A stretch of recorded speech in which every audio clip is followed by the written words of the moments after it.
Greetings, my scattered brothers and sisters in the Lord. Trust you know that wherever you find yourself scattered today, you know that the Lord is with you and that the Lord's presence is more than enough for anything that you might face today.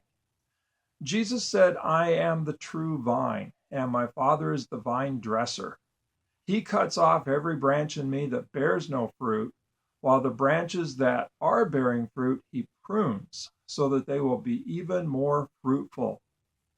You are already clean because of the word that I have spoken to you. Now, today we're going to focus a little bit on this idea of pruning. Jesus is a true vine. We are the branches.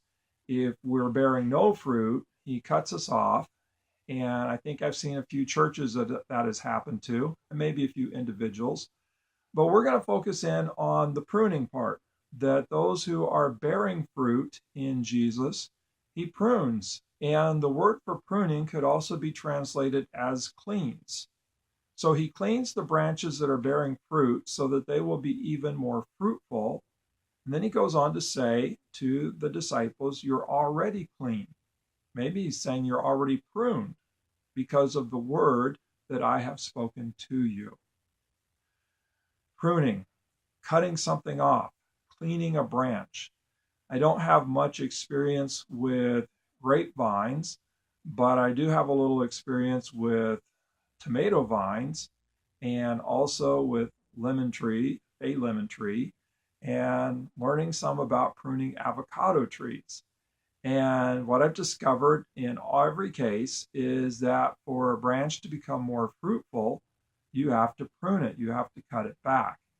And I'm especially attracted to the idea of cleaning a branch, that sometimes you have unwanted growth or unnecessary growth that is just going to take energy from the vine, energy from the plant, and not really help the plant become more fruitful. And so you clean those branches off of the vine or the main branch so that the main branch can be more fruitful. When I think about what this looks like in life, I kind of go a couple of directions. I think about things that are taken away from us, and it can be painful when those things are taken away. It can be puzzling when those things are taken away. And yet, over time, we see that the outcome is bearing more fruit. I have a pastor friend who recently had some things taken away, and in that taking away, it left him perplexed and troubled and trying to figure out what to do next. And my pastor friend ended up moving halfway across the country. And lo and behold, there was a church that was there that was praying that the Lord would send them a pastor. And it wasn't long before he was interviewed and installed as the pastor of that congregation, and now bearing far more fruit, abundantly bearing fruit. And so I think about that as, well, maybe the Lord was at work actually pruning, that the Father was pruning my pastor friend so that he would bear even more fruitful. He had a fruitful ministry here, but he's bearing more fruit there.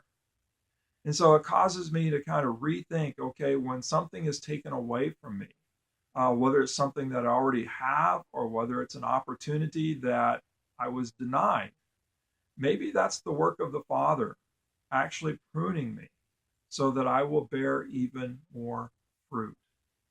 Now, the second thing I'm thinking about is what Jesus went on to say. You're already clean, you're already pruned by the word which I have spoken to you. So, on the one hand, pruning is the work of the Father in terms of taking things from us, so to speak. But maybe it's also the Father is at work pruning us through the word of Jesus. That through the word, we come to see what's in our life that is actually impeding us from being as fruitful as we could be. And so through the word, we are convicted. Through the word, we are called to repent. Through the word, we surrender and invite the Father to actually prune those things out of our lives that are keeping us from being as fruitful as we could be. Maybe it's pruned by his word in the sense that even something needs to be added to our life, but a change needs to take place. whether it's taking something away, whether it's adding something, whether it's getting a new attitude, whether it's being rid of a bad attitude, an old attitude. But through his word, he prunes us so that we can be even more fruitful. So, wherever you are scattered today, know that the Father is at work, pruning you so that you can bear even more fruit. God bless. Have a great day. And just remember, the Father is at work pruning.